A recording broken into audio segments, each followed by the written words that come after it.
Welcome to the Fishing Musicians Fishing and Travel Adventures. G'day, mate. This week on the Fishing Musicians, we take you down under Australia. Hey, folks, my name is Glen Ferguson, your host of the Fishing Musicians. Thanks for tuning in. And if you've ever wanted to experience a trip of a lifetime with your wife, well, Australia is the place to do it. In fact, we love Australia so much that we got married there and now are back on our second honeymoon. Our host outfitter is simply called Didge, short for Didgeridoo. He is the ultimate fishing musician. Last week, we had you in Labrador, Canada at Awesome Lake Lodge with our co-host Jim Blewett of the Isaac and Blewett Band. And then we were off to Bathurst with the Wild Pitch Band to do some great Atlantic mackerel fishing. It just proves that Bathurst is the mackerel capital of the world. As a special treat to you folks, we have produced two separate shows of our Australian adventure. We are fishing for the Australian salmon on the beaches near Port Stephens, and we would be remiss if we went to Australia and didn't pet a kangaroo or do some sand sliding. So please stay tuned, we'll be right back with the Fishing Musicians. There's just so much more than fishing on this show.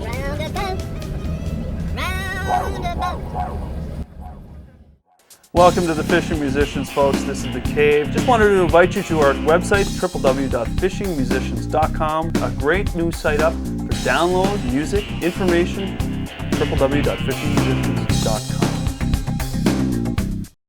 Singing to the birds, making love to the bees. Welcome to the Fishing Musicians Fishing and Travel Adventures. We are on our way to Australia. We leave from Bathurst, New Brunswick, fly all the way across our fine country of Canada, only to find out we may not even make it to Australia. We landed on the ground in Vancouver to find out that there's been a major earthquake in Honolulu. We don't know where we're going or how we're getting there. We've been traveling 14 hours and we're supposed to have another 18-hour journey just to get to Sydney now. We don't know if we're actually going to get to Sydney. We were instructed to call the 1-800 reservations number for the airline. They booked us a ticket back home. No trip to Sydney, or so we thought. And we are now traveling to LA, to New Zealand, Auckland, New Zealand. So we're actually going to a country we've never been to. And we're only getting there a day later, no extra charge. And we're going to Sydney, Australia. I don't know if there's a liquor store open, but I'm hitting a bar, I know that. So the difference in stories was the one ticket agent had us booked back home. I went to see Steve upstairs, and he got us to where we got to go. We're in LA. We waited 24 hours to take a 2-hour flight from Vancouver to LA, and now we're taking a 10-hour flight to Auckland. And then we wait in Auckland for 3 hours, and then we fly from Auckland to Sydney, which is around 3 hours, I guess. It's a very interesting trip. Let's get on the plane. I've got gas. 747 to Auckland. 747 now boarding.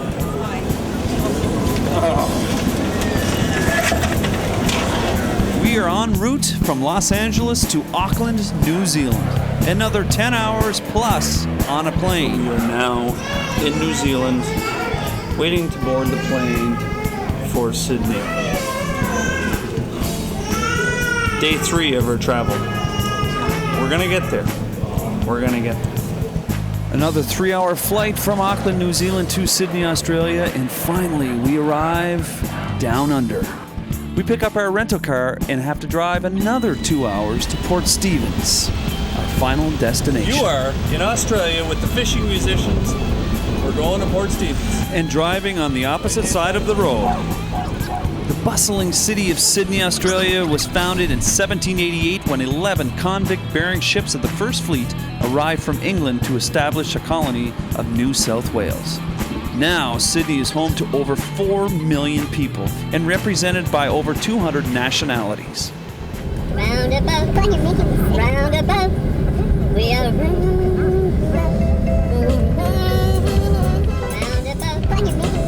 No matter where I go, if I can find a roundabout, I'll spin that puppy around about 14 times, driving everyone in the car crazy.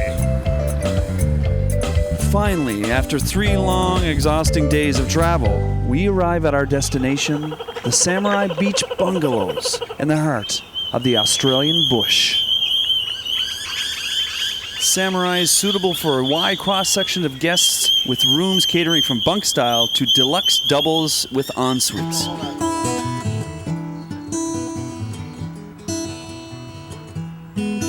Well, I'm down under, folks, you know that's Australia to you. Well, good on you, mate, you know we're down under by the pool. And we're going fishing this afternoon, so stay tuned. I'm in Australia, good on you, mate. I'm in Australia, good on you, mate. It's a cracky thing to do when you're sitting by the pool. Good on you, mate, put another shrimp on the barbie, oh no. Here we go, here we are. Very cool run down the beach. Whoa.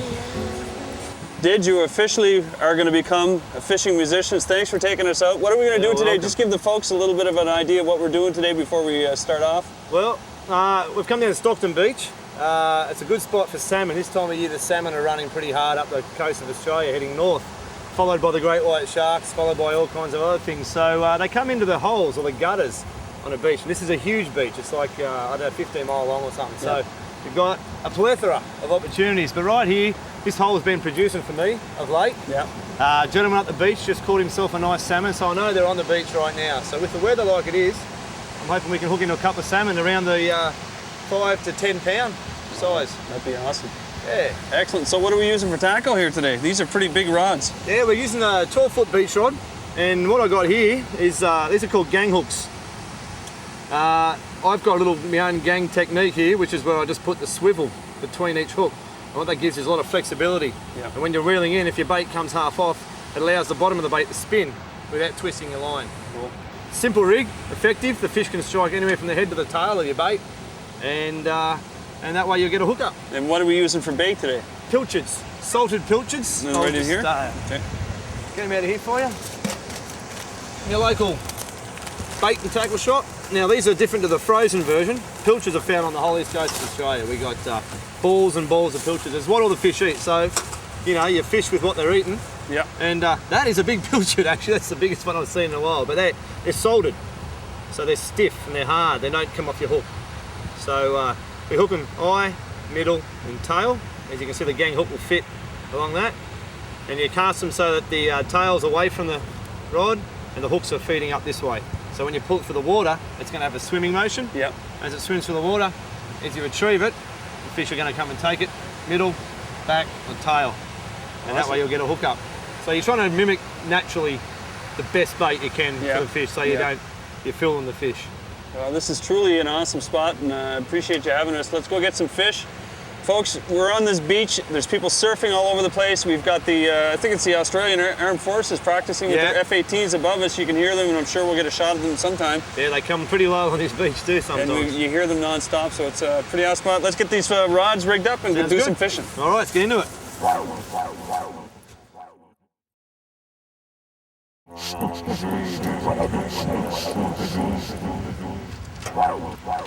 Now the reason why you had these rods are so long, what are they, 10, 12 footers 12 here? foot.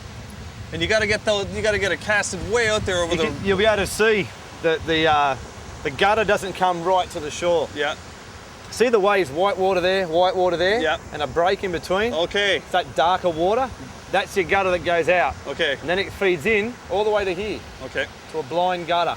So you fish into that part. Yep. And the current will take your bait out a little further. Oh, okay. And that's where you want to try and get your bait in that area there. So you're talking about a gutter. We're talking about a place where the depth of the water is much deeper. It's deep. Fish are hanging in there. The bait fish are coming in, and then everything, like you said, are coming in after these things. So that's right. And they ambush them into the gutter. So neat.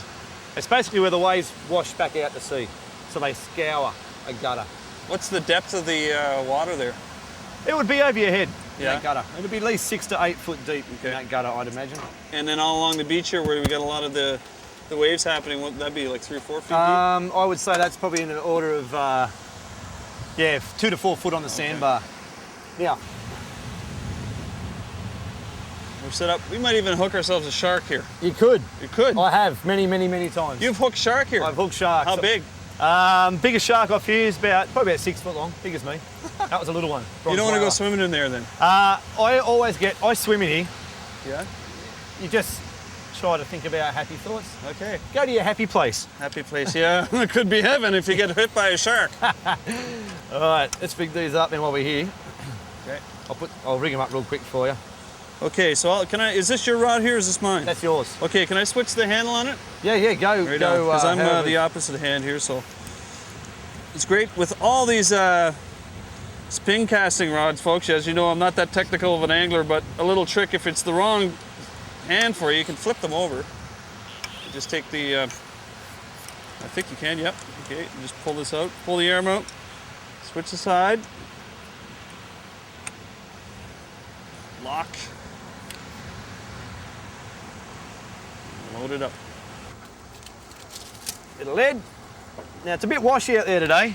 We're going to need a little bit of help getting out there. I reckon we'll little star anchors itself in the bottom, gives you a good bit of weight. Yep. Now these hooks are open-ended in the eye, and what I do is I feed a little swivel on to that hook.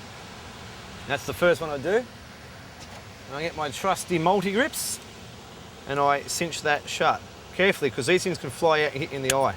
See that? I wasn't hanging onto it, that's what would happen. And we close that up. So that's closed. Now the second hook I get, these are 6/0 size. And I feed that onto there. Then I get another swivel and I feed it onto that. And then I do the same with this guy. Close it. Then the third hook.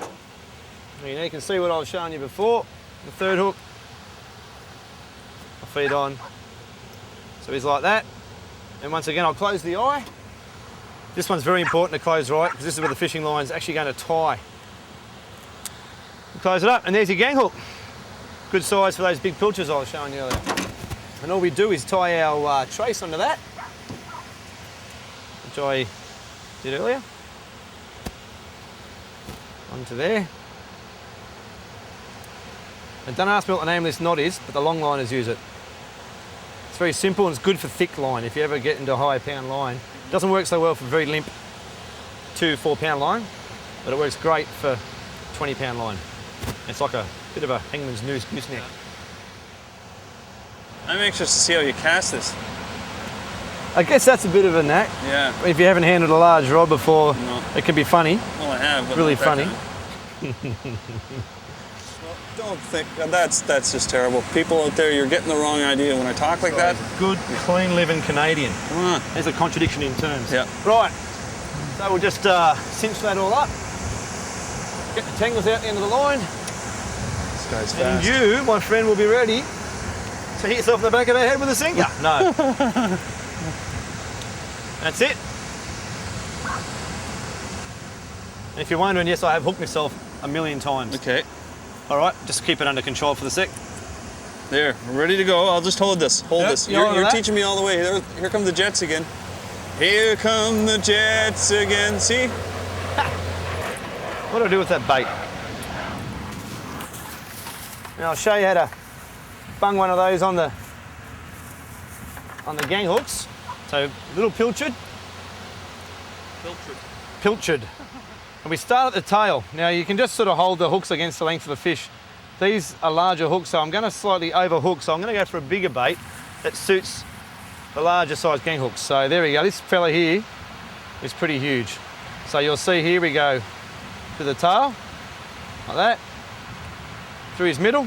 Always trying to pick up the backbone a bit, just for a little bit extra staying power. And the last one goes through the eye or thereabouts. And now I like to try and close the mouth with the hook, but I'm not going to be able to do that in this situation. And there you go. There you go. We're ready to go with. So you can see, strike there, or strike there. You're gonna get it. You're going to hook up, we hope. So it's looking good. The wind's actually dropping just for a moment. Should we Yeah, let's go give it go a and shot. plonk him in the water? Got a couple of rods for now. That's good. All right. Okay.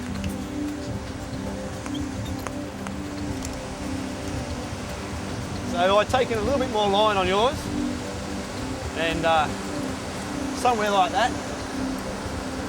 It's a good length. Make sure your drag's done right up on top of your reel too, so when you cast, because you're casting a heavy weight, if your drag's too loose, you'll leave it behind. So you're going to tighten that all the way up. Tighten it right up here.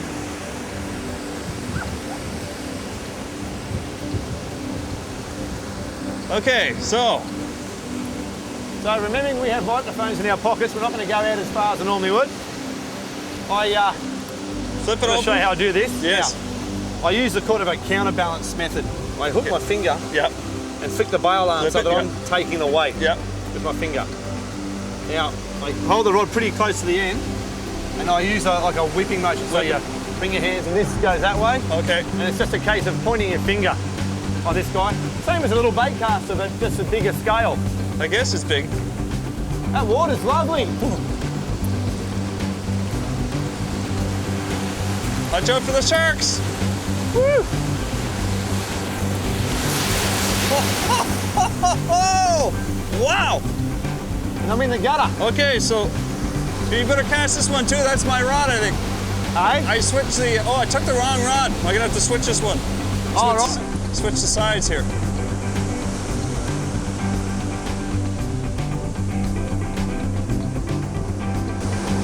I hope the shark doesn't get me.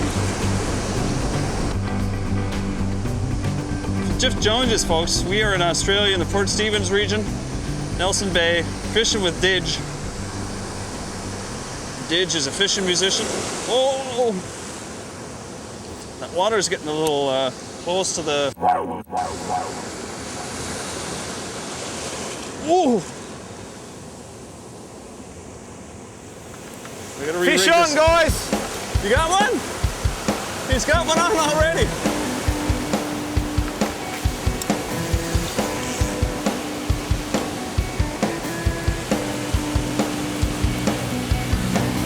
He's got a fish already. You got one, Didge? Oh, yeah. Oh, wicked. First cast. This is a salmon. Salmon. Yep. Yee-hoo! First cast. He casted about 600 yards. I'm holding this mammoth rod here.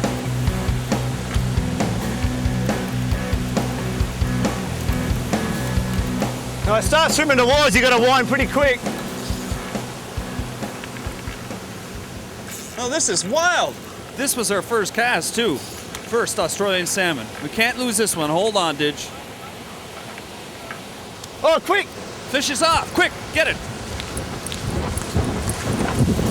Quick. Yeah. Whoa. Watch out, there's sharks everywhere in these waters.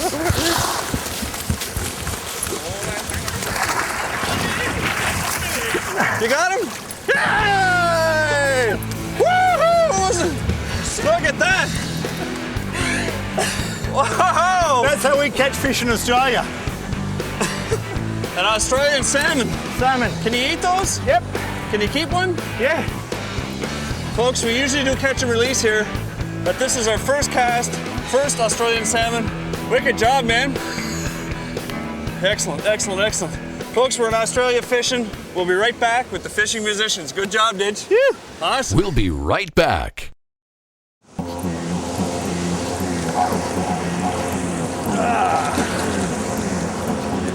Pacific Ocean, folks. Well, it has been an awesome day fishing. Let's go play the didgeridoo. I don't know how to play the didgeridoo, but Didge knows how to play the didgeridoo up there. We're gonna play didgeridoo dune tunes. All right. Okay, Didge.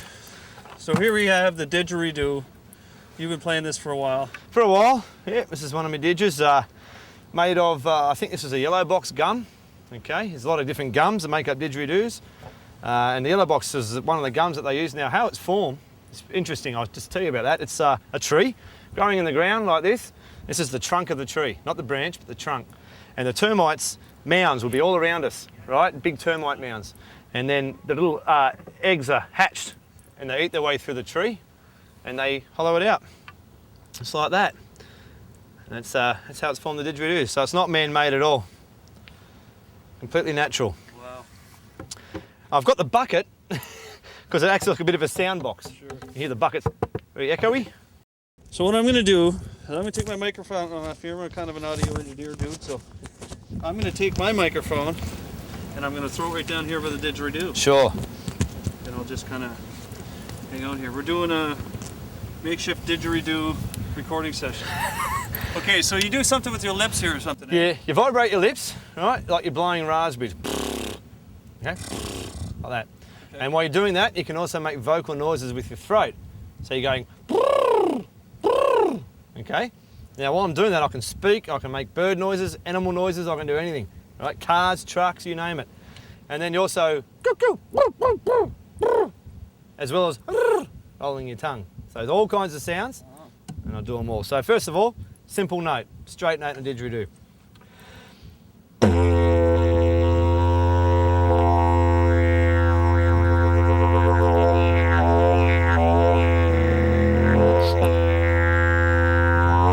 So that's a straight note, nothing, no theatrics.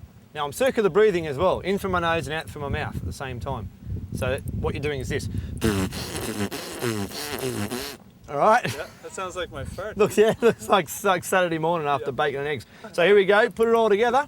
Okay, here we go. We'll wrap it out like this. Wow,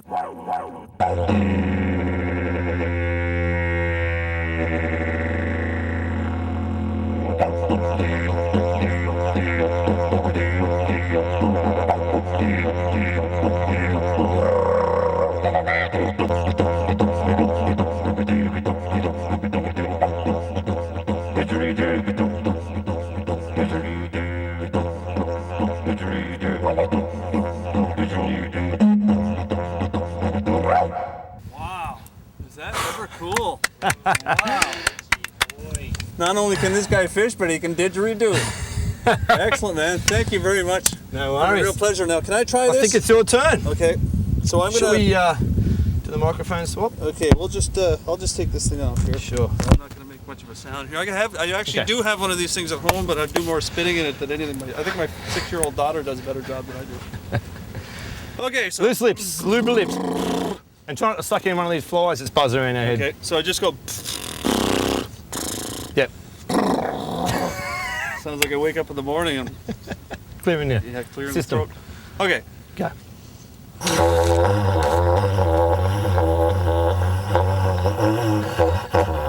Breathe, man, breathe.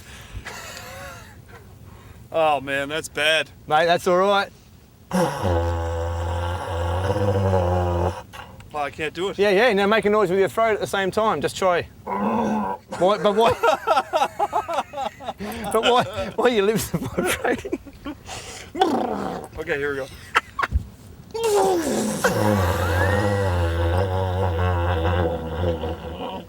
I can't breathe and do that at the same time, man. It helps, else you'll drop dead one day. Oh if you yes. do some of that. Well, we'll leave the didgeridooing to the to the people who know how to do it. Thank you very much once Mate, again for bringing us out and being the part of the pleasure. show. It's my pleasure.